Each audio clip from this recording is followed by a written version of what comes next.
தமிழ் பேசும் அனைத்து நல்லவங்களுக்கும் வணக்கம். மீண்டும் ஒரு முறை தமிழ் டெக் செய்திகளில் உங்களை சந்திப்பதில் மிக்க மகிழ்ச்சி. அண்ட் இன்றைக்கி நிறைய பேர் செம்ம ஹாப்பியாக என்ஜாய் பண்ணிட்டு இருப்பீங்கன்னு நினைக்கிறேன். அண்ட் குறிப்பான முக்கியமான நியூஸஸ் என்னன்றதை மட்டும் நான் உங்கள்கிட்ட ஃபாஸ்ட்டாக சொல்லிடுறேன். ஃபர்ஸ்ட் நியூஸ் என்னென்னு பார்த்தீங்கன்னா, சாம்சங் இப்போ குவாட் டிஸ்பிளே இருக்கக்கூடிய, அதாவது குவாட் ஃபோல்டு பேட்டன் பண்ணியிருக்காங்க. ஸோ குவாட் ஃபோல்டு அப்படின்ற பட்சத்தில் அவங்களுக்கு 4 பேனல்ஸ் வந்து இருக்கும், 3 இன்ச்சஸ் வந்து இருக்கும். ஸோ மடித்து வச்சுக்கலாம். முன்னெல்லாம் காமெடிக்கு பேசிகிட்டு இருந்தோம், இப்போ அது சீரியஸாக எடுத்துக்கிட்டு கொண்டு வர போகிறாங்க போல். ஆனால் சாம்சங் கேலக்ஸி S25 எட்ஜி இப்போ வருது அப்போ வருதுன்னு சொல்லிட்டு இருந்தாங்க. நம்மளும் ஜனவரி மாதத்திலிருந்து இல்லை பிப்ரவரி மாதத்திலிருந்து இதை இப்போது இந்த மாதம் லான்ச் ஆக போகுது, இது இந்த மாதம் லான்ச் ஆக போகுது, இந்த மாதமும் சொன்னோம். பட் ஏப்ரல்லையும் கிடையாது, மேலே தான் இருக்க போகுதுன்றது போல் லீக் பண்ணிட்டு இருக்காங்க. எனக்கு தெரிஞ்சு இவங்க பண்ணக்கூடிய ஹைப்பு இந்த லீக்லேயே வந்து பார்த்திங்கன்னா அந்த ஃபோன் கம்ப்ளீட்லி டிசால்வ்டுன்னு நினைக்கிறேன். என்ன ஆக போகுதுன்னு தெரில. அண்ட் இதை பற்றி நம்ம ஏற்கனவே சொல்லிட்டு இருந்தோம். அதனால் இதுக்கு மேலே இதை பற்றி நம்ம சொல்ல போகிறது கிடையாது. அடுத்த டெக்னிக்ஸ்லேயும் இதை பற்றி கவர் பண்ண போகிறது கிடையாது. எப்போ அஃபிஷியலி சாம்சங் அனௌன்ஸ் பண்ணுறாங்களோ லான்ச் டேட்டு, அப்போது இதை பற்றி பேசுவோம். அண்ட் நீங்கள் அவருடன் எதிர்பார்த்துட்டு இருந்த CMF Phone 2 சீக்கிரமாக லான்ச் ஆக போகுது. அதோடைய டிசைன் இப்படி தான் இருக்க போகுதுன்றது போல் அவங்களே டீஸ் பண்ணிட்டாங்க. பட் பார்க்கும்போது உங்களுக்கு என்ன தோணுதுன்னு சொல்லுங்கள். ஏன்னா போக்கியமானில் பால்பசர்லாம் வந்து வச்சு லிங்க்லாம் வந்து பண்ணியிருந்தாங்க. அது எப்படி லிங்க் ஆக போகுதுன்னு எனக்கும் ஒரு க்யூரியாசிட்டி இருந்துச்சு.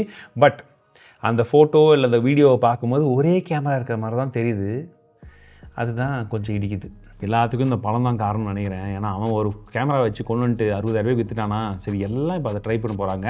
அதுக்கு பாய் சொல்லவே வேணாம், மொத்த இன்ஸ்பிரேஷனும் படத்துக்கிட்ட தான் எடுக்கிறாரு. இது எப்படி பண்ண போகிறாருன்னு சொல்லிட்டு. சரி, ஏன் இந்த CMF Phone 1 2 பற்றி நம்ம இவ்வளோ பேசிகிட்டு இருக்கோம்னா, CMF Phone 1 வந்து பார்த்தீங்கன்னா லான்ச் பண்ணப்போ விட இப்போ அப்டேட்லாம் கொடுத்து ஒரு சில விஷயங்களை ஃபிக்ஸ் பண்ணி 13-15,000 ஒரு நல்ல ஃபோனாகவே இருக்குது. அதை பற்றி நம்ம ரீசெண்டாக ஒரு கம்பேரிசன் வீடியோலாம் வந்து போட்டிருப்போம். பார்க்காதவங்க செக் பண்ணி பாருங்கள். Vivo T4X கூட. அண்ட் BSNL 5G வேணும்னு எதிர்பார்த்துட்டு இருந்தவங்களுக்காக ஒரு நல்ல செய்தி. BSNL 5G சீக்கிரமாக ரோல் அவுட் ஆக போகுது அப்படின்றத போல் நான் சொல்லணும்னு ஆசை தான். பட் அதுக்கு முன்னாடி இருக்கக்கூடிய விஷயங்களை பற்றி நம்ம தெரிஞ்சுக்கணும் இல்லையா? இப்போ என்ன பண்ணுறாங்கன்னு பார்த்தீங்கன்னா, 61,000 கோடி ரூபாயை வந்து அரசாங்கம் ஸ்பெக்ட்ரம்காக 5G ஸ்பெக்ட்ரம்காக BSNLக்காக வந்து ஒதுக்கி வச்சிருக்கிறதா வந்து சொல்கிறாங்க. அதுலேயுமே வந்து பார்த்தீங்கன்னா ப்ரீமியம் பேண்ட்ஸான 700 MHz, 3300 MHz அண்ட் 26 GHz இது எல்லாமே வந்து ஃபஸ்ட்டு கொண்டு வர போகிறதா சொல்லியிருக்காங்க. அதுவுமே இனிஷியலி வந்து பார்த்தீங்கன்னா டெல்லியில் வந்து கவரேஜ் வந்து ஸ்டார்ட் பண்ண போதான்னு சொல்லிட்டு இருக்காங்க. கொண்டு வரட்டும், அதுக்கப்புறம் எப்படி இருக்குன்னு வந்து பார்க்கலாம். அடுத்ததாக Snapdragon 8s Gen 4 அஃபிஷியலி இது ஆமாம் நண்பர்களே, 8s Gen 4 தான். இப்போ நீங்கள் கேட்குறது எனக்கும் புரியுது. அதுதானப்பா இந்த எலிட் ப்ராசஸர்லாம் வந்து கொண்டு வந்துட்டாங்களே, அதுவுமே இந்த 8 எலிட் இப்படிலாம் வந்து வந்துருச்சு. இவங்க என்ன திரும்ப வந்து Gen 4 கிட்ட போயிருக்காங்கன்னு கேட்குறீங்களா? அந்த டவுட் எனக்கும் இருந்துச்சு. அதுக்கான காரணம் என்னவான்னா, இந்த 8 எலிட் இதெல்லாம் வந்து பார்த்தீங்கன்னா ப்ரீமியம் ரேஞ்சஸில் கொண்டு போகிறாங்களா. அந்த எலிட் பேரை வந்து கெடுக்க வேணாம், அது அந்த ரித்தமை வந்து பிரேக் பண்ண வேணாம்னு சொல்லிட்டு இவங்க திரும்ப Gen 4 பக்கம் வந்துட்டாங்களாம். அப்புறம் இதுக்கு 8s Gen 4 எனக்கு இன்னும் ஸ்டில் கன்ஃபியூஷன் புரியல. சரிங்களா? சரி, ஓகே, இருந்துட்டு போட்டோம். இந்த ஃபன்ஸ் அப்பார்ட். இந்த ஜென்ரேஷன் ப்ராசஸர் போன 8s Gen 3 விட கண்டிப்பாக வந்து உங்களுக்கு CPU பர்ஃபார்மன்ஸ், GPU பர்ஃபார்மன்ஸ், ஏஐயில் இது எல்லாமே கொஞ்சம் பெட்டராக தான் இருக்கும். பேட்டரி எஃபிஷியன்சியும் பெட்டராக தான் இருக்கும்னு அவங்க சொல்லியிருப்பாங்க. அந்த மாதிரி டேட்டா தான் நம்மகிட்டமே இருக்குது. அண்ட் இது iQOO Z10 Turbo, Xiaomi, OPPO இந்த மாதிரி ஃபோன்ஸில் சீக்கிரமாக வரப்போகுது. iQOOவில் சீக்கிரம் வந்துச்சுன்னா எப்படி இருக்குது என்ன இருக்குன்றதை வேணால் நான் இம்போர்ட் பண்ணி உங்களுக்காக கவர் பண்ணுறேன். அண்ட் ஏப்ரல் 1ஆம் தேதி நிறைய விதமான கம்பெனிஸ் இந்த ஏப்ரல் ஃபுல் ப்ராங்க் பண்ணுறோம் அப்படின்றது பேர் நிறைய பண்ணியிருப்பாங்க. அதில் ஒரு சிலதை மட்டும் ஒன்றே மட்டும் பார்க்கலாம். ஓப்போ வந்து பார்த்தீங்கன்னா X3 ஃபோன் அப்படின்னு சொல்லி ஒரு ஃபோனை மட்டும் சும்மா டீஸ் பண்ணியிருந்தாங்க. எங்களுடைய அடுத்த கான்செப்ட் ஃபோன் இதாங்க அப்படின்னு சொல்லிட்டு மக்கள் நம்ப ஆரம்பிச்சதுக்கான காரணம் என்னன்னா, ஓப்போ, விவோ இந்த மாதிரி பிராண்ட்ஸ் எல்லாம் உண்மையாகவே இந்த மாதிரி ஏதாச்சும் கிரேஸியாக ட்ரை பண்ணுறாங்க. இந்த பழம் இல்லாட்டி சம்சா இவங்கெல்லாம் சுத்தமாக அந்த பக்கமே போகிறது கிடையாது. அவங்க இருக்கிற வடையவே திரும்ப சுட்டுன்னு இருக்காங்க. ஸோ பார்க்கும் போது இன்ட்ரெஸ்டிங்கான ஒரு கான்செப்ட் மாதிரி தான் இருந்துச்சு. பட் இது ஏப்ரல் ஃபுல் ப்ராங்க் அப்படின்னு சொல்லிட்டாங்க. சைனாவில் இப்போ 2 ஏர் டாக்ஸிஸ் கம்பெனிக்கு அப்ரூவல் கொடுத்துட்டாங்க ஃப்ளை பண்ணுறதுக்கு. எஸ், இங்கே நம்ம வந்து இன்னும் டெஸ்டிங் பண்ணிக்கிட்டு இருக்கோம், இதெல்லாம் வருமா தேவையான யோசிச்சுட்டு இருக்கோம். பட் அவங்க வந்து பார்த்தீங்கன்னா அடுத்த லெவலில் வந்து போயிட்டுருக்காங்க.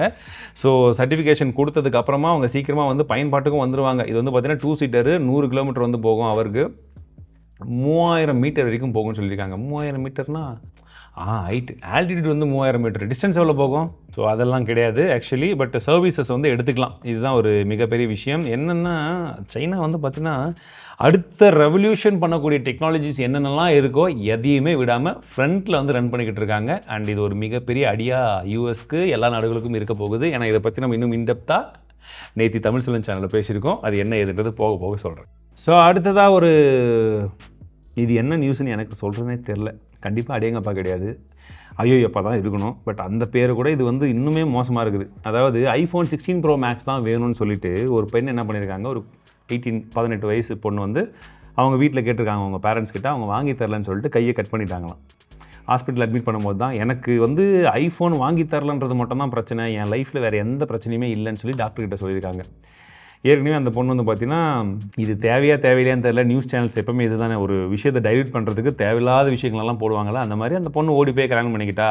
அவன் ஹஸ்பண்ட் கிட்ட பேசுறதுக்கு, அவன் லவர் கிட்ட பேசுறதுக்கு காசு இல்லை, அதாவது ஃபோன் இல்லை, அதுக்காக கேட்டுக்கிறா அப்படின்றது போல் ட்விஸ்ட் பண்ணியிருக்காங்க. பட் ஜென்ரலாகவே பார்த்தாலுமே ஐஃபோன் வாங்கணுன்றது ஒரு ஆசையாக இருந்தாலும் அதுக்கு கையை கட் பண்ணி உயிர் போகிற அளவுக்காக பிளான் பண்ணணும். அண்ட் இன்னொரு விஷயம் என்னென்னா, இவங்க ஏற்கனவே ரொம்ப கஷ்டத்தில் இருக்கக்கூடிய ஃபேமிலியாக, அவங்க வீட்டில் அவங்க அப்பா மட்டும்தான் ஒர்க் பண்ணிட்டு இருக்காங்க. கூலி வேலை போயிட்டு இருக்கக்கூடியவங்களுக்கு இந்த அளவுக்கு ஒரு விஷயம் நெருக்கடி வந்து கொடுக்கணுமா அப்படின்றது தான் ஒரு மிகப்பெரிய கேள்வி. அண்ட் இந்த ஐஃபோனுடைய கிரேஸ் இந்த அளவுக்கு போகிறதுக்கு பின்னாடி நிறைய விதமான மார்க்கெட்டிங், பல விதமான விஷயங்கள் இருக்குது. இதை பற்றி வீடியோ வேணும் அப்படின்னா சூப்பர் டிடிஸ், ஏன்னா இந்த மாதிரி வீடியோஸ்லாம் ஜென்ரலி வந்து doesn't attract too much of views, நிறைய பேர்கிட்ட போய் சேருமான்னு தெரியாது. பட் இருந்தாலும் நம்மளுடைய சோஷியல் ரெஸ்பான்சிபிலிட்டிக்காக இந்த மாதிரி வீடியோஸ் பண்ணணும்னு நான் ஆசைப்பட்றேன். நீங்களும் எஸ் பண்ணலாம் அப்படின்னு நினச்சிங்கன்னா கமெண்ட் செக்ஷனில் சொல்லுங்கள், ஐஃபோன் வீடியோ வேணும்னு சொல்லிட்டு. அதாவது வந்து இந்த ஐஃபோன் கிரேஸை பற்றி வீடியோ வேணும்னு சொல்லுங்கள், சீக்கிரமாக கொண்டு வரேன். ஸோ ஈலான் மஸ்க் என்ன பண்ணார்னா, அவர் $44 பில்லியன் வாங்கின எக்ஸ் இப்போது XAI கம்பெனிக்கு வித்துட்டார். எஸ், நிறைய பேர் ஷாக் ஆகிருப்பீங்க. பட் ஒரு சில பேர் ஷாக் ஆகாதவங்களுக்கு என்னன்றது தெரியும். மேட்ரு என்னென்னா, எக்ஸ் அப்படின்னு சொல்லக்கூடிய கம்பெனியும் அவரது தான், XAI அப்படின்னு சொல்லக்கூடிய கம்பெனியும் அவர் தான். திரும்பவும் பருத்தி மூட்டை குடோன்லேயே இருக்கலாம்னு ஞாபகம் வருதா? பட் இப்போ என்ன சொல்கிறாங்கன்னா, ட்விட்டரில் நிறைய விதமான டேட்டாஸ் இருக்குது, இதெல்லாம் ப்ராசஸ் பண்ணுறதுக்கு எங்களுடைய AI கம்பெனிக்கு அந்த கம்பெனி தேவைப்படுன்றதுனால நாங்கள் வித்துட்டோம் அப்படின்னு போல சொல்கிறாங்க. இதுக்கு முன்னாடி என்ன டேக்ஸு, என்ன வேலை, புரியல, எனக்கு சத்தியமாக புரியல. பட் இதெல்லாம் இருக்கும். ஸோ இன்னொரு நியூஸ், முக்கியமான நியூஸ், இன்றைய அடேங்கப்பா செய்தி இதுதான் சொல்லணும். அடேங்கப்பா அப்படின்னும் ரொம்ப எக்ஸைட்டிங்கான விஷயத்தை பற்றி சொல்லுவோம். பட் இன்றைக்கி வந்து ரொம்ப முக்கியமான ஒரு செய்தி என்னென்னா, ட்ரம்ப் அவர்கள் வந்து பார்த்தீங்கன்னா உலக நாடுகள் எல்லாத்துக்குமே டேரிஃபை வந்து இன்க்ரீஸ் பண்ணியிருக்காரு. ஏப்ரல் 2ஆம் தேதியிலேருந்து சொல்லியிருந்தார் எந்தெந்த நாடுக்கு என்னென்னு சொல்லி அனௌன்ஸ் பண்ணிட்டார். அவர் காமிச்சதில் 26% இந்தியாவுக்கு போட்டிருந்தார். பட் அஃபிஷியலி ஒயிட் ஹவுஸ் கிட்ட வந்ததில் 27% இந்தியாவுக்குன்னு சொல்லி கொடுத்துருந்தாங்க. ஸோ இந்த டேரிஃப் எப்படி நம்ம எல்லாரையுமே பாதிப்புக்கு உண்டாக்கும் அப்படின்றத பற்றியும், ப்ளஸ் சைனா இப்போ இதை எதிர்த்து நாங்களும் உங்களுக்கு 34% போடுறோம்னு சொல்லிட்டு எக்ஸ்ட்ராவாக அமெரிக்கா மேலே டேரிஃப் வந்து போட்டிருக்காங்க. வெறும் டேரிஃப் மட்டும் கிடையாது, ஒரு சில முக்கியமான காம்போனன்ட், செமிகண்டக்டர் தயாரிக்கிறதுலேருந்து, EV பேட்டரிஸ் தயாரிக்கிறதுலேருந்து, EV கார் கம்பெனிஸ்க்கு இந்த மாதிரி தேவைப்படக்கூடிய முக்கியமான மெட்டீரியல், ரா மெட்டீரியல் எல்லாத்துக்குமே ரெஸ்ட்ரிக்ஷன் சைனா இப்போ அமெரிக்கா மேலே போட்டிருக்காங்க. டிட் ஃபார் டேட்டு, நீ என் கண்ணை குத்துறியா, வேணா அவன் கண்ணை குத்துறேன்னு சொல்லிட்டு இந்த மாதிரி போய்கிட்டு இருக்கு. இதை பற்றி இன்னும் இன்டெப்த்தான எக்ஸ்ப்ளனேஷன் நேற்றுக்கு நம்மளுடைய தமிழ் சொல்ல சேனல் ஆல்ரெடி போட்டிருக்கோம். இஃப் இன்கேஸ் நீங்கள் இன்னும் பார்க்கலன்னா பாருங்கள், ரொம்ப முக்கியமான வீடியோ, எல்லாருமே தெரிஞ்சுக்க வேண்டிய ஒரு வீடியோ. அதாவது எல்லாருமே தெரிஞ்சுக்க வேண்டிய ஒரு விஷயம், வீடியோ இல்லை, பட் வீடியோ கம்பல்சரி பார்க்கணும். ஐ பட்டன் டிஸ்கிரிப்ஷனில் இருக்கும், செக் பண்ணுங்கள். நான் மிஸ்டர் பலாம் ஒரு வழியாக iOS லான்ச் பண்ணிட்டாங்க போல் 18.4. நேற்று தான் நம்ம நேற்று தான் வந்து நம்ம ஷார்ட்ஸில் போட்டிருப்போம். எஸ், பாருங்கள், ஒரு வழியாக கொண்டு வந்துட்டாங்க. பட் அதுவும் முழுசாக வந்துச்சானா தெரியாது. இதில் வேறு iOS 19 வரட்டும், பாருங்கன்னு வேறு சொல்லிட்டு இருக்கிறான். வரட்டும், வரும்போது எப்படி இருக்குன்னு வந்து பார்த்துக்கலாம். அண்ட் அடுத்தது நம்ம அடேங்கப்பா நியூஸ் என்னடான்னு பார்த்தீங்கன்னா, இதை பாருங்கள், நல்லா இருக்கா? இது பாருங்கள், சூப்பராக இருக்கா? இது எல்லாமே ChatGPTயில் க்ரியேட் பண்ணுது. எஸ், நம்ம இனிமேட்டு ஃபோட்டோஷாப்பை பண்ண வேணாம். அதுவும் நம்பர்லாம் இல்லை, இனிமேட்டு உங்கள் கார்டு மேலே இருக்கிற அந்த 16 டிஜிட் நம்பரை சொல்லுங்கள் சார் அப்படின்னு சொல்லிட்டு வடக்கன்ஸ் யாரும் வந்து நம்மக்கிட்ட கேட்க வேணாம், இல்லை நம்மளும் அவங்கள மாதிரி மிமிக்ரி பண்ண வேணாம். ChatGPT கிட்ட கொடுத்தா அதுவே எல்லாத்தையுமே ஜென்ரேட் பண்ணியே கொடுத்துருது. அண்ட் இது வந்து க்ரியேட்டிவ்னு யோசிக்கிறதா, இல்லை செக்யூரிட்டி கன்சர்னுக்கு யோசிக்கிறதா, என்னன்னே தெரியலையே. எவ்வளோ ஈஸியாக எல்லாரையுமே ஏமாற்றிட்டு போயிட்டே இருக்கலாம் போலையே, அந்த மாதிரி வந்திருக்கு. ஸோ அடுத்ததாக லூமியோ அப்படின்னு சொல்லக்கூடிய ஒரு பிராண்ட், புது இந்தியன் பிராண்ட் வந்து பார்த்தீங்கன்னா டிக்சன் டெக்னாலஜிஸ் கூட பார்ட்னர்ஷிப் பண்ணி டிவியை வந்து மேனுஃபேக்சர் பண்ணியிருக்காங்க இந்தியாவிலேயே. இந்த டிவியில் என்னென்னு பார்த்தீங்கன்னா விஷன் 7 அண்ட் விஷன் 9 அப்படின்ற பேரில் 2 டிவிஸ் இருக்க போது. விஷன் 7 வந்து QLED இருக்க போது, விஷன் 9 வந்து மினி LED இருக்க போதுன்னு சொல்லிட்டு இருக்காங்க. ஸோ நான் இன்னும் அஃபிஷியலி டிவியை பார்க்கல, இன்வைட் பண்ணியிருந்தாங்க, பட் என்னால் போக முடியல. பட் விஷயம் என்னென்னா, இவங்க வந்து பார்த்திங்கன்னா ஏற்கனவே ஃப்ளிப்கார்ட், ஷாமியில் வேலை பண்ணிகிட்டு இருந்த அந்த டிவி செக்டார்லேயே இருந்த அந்த ஒரு சில ப்ரொஃபஷனல்ஸ் தான் இந்த டிவி பிராண்ட் வந்து உருவாக்கியிருக்காங்க. ஏப்ரல் 10ஆம் தேதி லான்ச் ஆக போகுது. பட் நான் எக்ஸைட் ஆகக்கூடிய விஷயம் என்னென்னு பார்த்தீங்கன்னா, ஒன்று, இந்த ஸ்மார்ட் டிவின்ற பேரில் நம்மக்கிட்டலாம் வந்து பார்த்தீங்கன்னா பழைய டிவியில் அப்படியே கார் போகிற மாதிரி மெதுவாக ஓப்பன் ஆகும் பார்த்தீங்களா, அது இதில் ஃபாஸ்ட்டாக இருக்குன்றது போல் சொல்லியிருந்தாங்க. ரெண்டாவது, ஒரு சில டிவியுடைய டிஸ்பிளே குவாலிட்டி இம்ப்ரூவ் பண்ணியிருக்கோன்றது போல் அவங்க கிளைம் பண்ணுறாங்க. பட் கிளைம் தானே ஒழிய எப்படி இருக்குது என்ன இருக்குன்றது இஃப் இன்கேஸ் எனக்கு வாய்ப்பு கிடச்சி ரிவ்யூ நோட் கிடச்சிதுன்னா நான் பார்த்துட்டு உங்கள்கிட்ட சொல்கிறேன். இல்லை ரொம்ப நல்லா இருந்து டிவியோட காஸ்ட்டும் கம்மியாக இருந்ததுன்னா அவங்க அனுப்பாட்டி கூட நான் வாங்கி எப்படி இருக்குன்னு சொல்கிறேன்.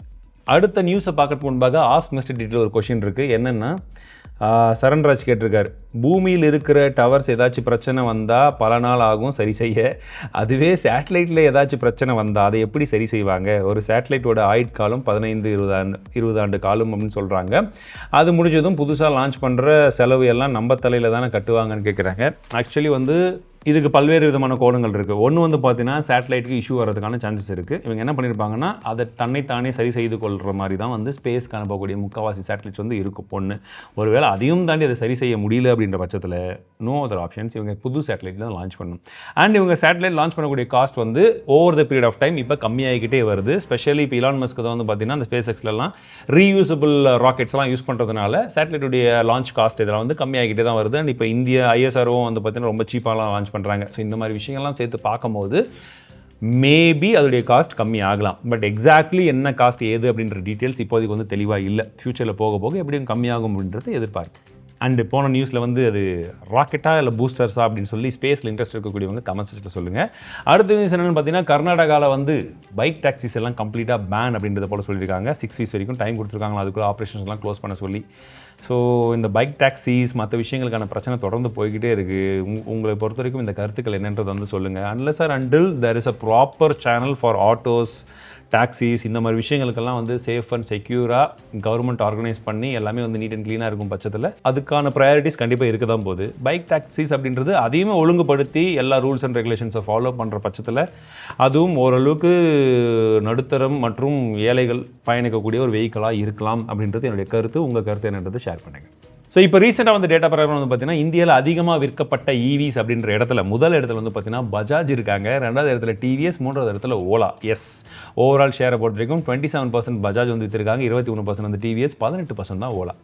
அண்ட் இதை தொடர்ந்து இன்னொரு விஷயம் சொல்லணும் அப்படின்னா, பியூஷ் கோயல் இந்தியாவோட one of the union minister என்ன சொல்லியிருக்காருன்னு பார்த்தீங்கன்னா, ஒரு இடத்துல சைனா எதோ ஸ்டார்ட் அப்ஸ்லாம் பண்ணுறாங்கப்பா, EV, AI, செமிகண்டக்டர்ஸ் அப்படின்றது போல் அட்வான்ஸ் டெக்னாலஜிஸ் மேலே அவங்க ஸ்டார்ட் அப்ஸ்லேருந்து எல்லாமே விஷயங்கள் போயிட்டுருக்கு. பட் இந்தியாவில் பாருங்கள், ஃபுட்டு, ஃபாஸ்ட் டெலிவரி, ஐஸ்கிரீமு லேட்டஸ்ட்டாக பண்ணுற மாதிரி இந்த பெட்டிங் ஆப்ஸ் இந்த மாதிரி தான் போய்கிட்டு இருக்கு அப்படின்றது போல் ஒரு கருத்தை தெரிவிச்சிருந்தார். இதற்கு நிறைய விதமான ஆதரவான விஷயங்களும் இருந்தது, முரண்பாடான நிறைய விதமான கருத்துக்களும் வந்தது. என்னென்னு பார்த்தீங்கன்னா, கவர்மெண்ட் எந்த அளவுக்கு இனிஷியேட்டிவ் எடுத்தீங்க இந்த மாதிரி ஸ்டார்ட் அப்ஸ் பூஸ்ட் பண்ணுறதுக்கு, ஒரு ஏஐலையோ ஒரு R&D டெவலப் பண்ணுறதுக்கு, பல்வேறு விதமான டெக்னாலஜிஸில் இன்வெஸ்ட் பண்ணி புது ஸ்டார்ட் அப்ஸ் வர்றதுக்கு கவர்மெண்ட் எந்த மாதிரி இன்வெஸ்ட்மெண்ட் பண்ணியிருக்கீங்கன்றது போல் ஒரு சில பேர் கேட்டுட்டு இருந்தாங்க. இன்னொரு சைடில் கேட்ட கேள்விகள் ஓரளவுக்கு கரெக்டாக இருந்தாலும் அதற்கான கவர்மெண்ட் சப்போர்ட் கண்டிப்பாக இருக்கணும் அப்படின்றத தான் நானும் எதிர்பார்த்துட்ருக்கேன். But there are lot of other start ups இங்கே இந்தியாவில் போய்கிட்டு தான் இருக்குது. ஸோ அடுத்ததாக பார்த்தீங்கன்னா, இன்னொரு அடேங்கப்பா செய்தி என்னென்னு பார்த்தீங்கன்னா, கான்விலி அப்படின்னு சொல்லக்கூடிய ஒரு காலனி இருக்குது மும்பையில். இவங்க என்ன பண்ணியிருக்காங்கன்னா, 300 அப்பார்ட்மெண்ட்ஸ் கிட்ட இருக்குது அந்த இடத்துல. பட் எப்போ பார்த்தாலும் இந்த ரோட்டோர ஆக்கிரமிப்பு, அந்த கடைகள்லாம் போடுவாங்க இல்லையா, அந்த மாதிரிலாம் போட்டு இருக்காங்க. கம்ப்ளைண்ட் பண்ணி எடுக்கலன்னு சொல்லி இவங்க என்ன பண்ணியிருக்காங்கன்னு பார்த்தீங்கன்னா, பவுன்சர்ஸை ஹையர் பண்ணியிருக்காங்க. ஒரு 15 நாளுக்கு பவுன்சர்ஸ் என்னடா பண்ணணும்னா, காலையில் 7 மணிலேருந்து நைட்டு 9 மணி வரைக்கும் அங்கே நிற்கணும். அதில் லேடி பவுன்சர்ஸும் ஒரு சில பேர் இருக்காங்க. அவங்களுக்கு டெய்லி 10,000 ரூபாய். ஏன்னா நடைபாதையை இவங்க ஆக்கிரமிச்சிட்டே இருக்காங்க. ஒரு லிவிங் ஏரியா, பல விதமான விஷயங்கள் இருக்குது. பட் முனிசிபாலிட்டிகிட்ட சொன்னாலுமே எந்த ஒரு ரியாக்ஷனும் பண்ண மாட்டேங்கிறாங்க, ஆக்ஷனும் எடுக்க மாட்டேங்கிறாங்கன்னு சொல்லிட்டு இவங்களே செலவு பண்ணிடலாம் இப்படி பண்ணியிருக்காங்க. இதை பற்றி உங்களுடைய கருத்துக்கள் என்னென்னு சொல்லுங்கள். அவ்வளோதான் நண்பர்களே, இன்றைய டெக் செய்திகள் கண்டிப்பாக உங்களுக்கு பிடிச்சிருக்குன்னு நினைக்கிறேன். மீண்டும் இடத்துல சந்திக்கிறேன். வாழ்க தமிழ், வாழ்க டெக்னாலஜி.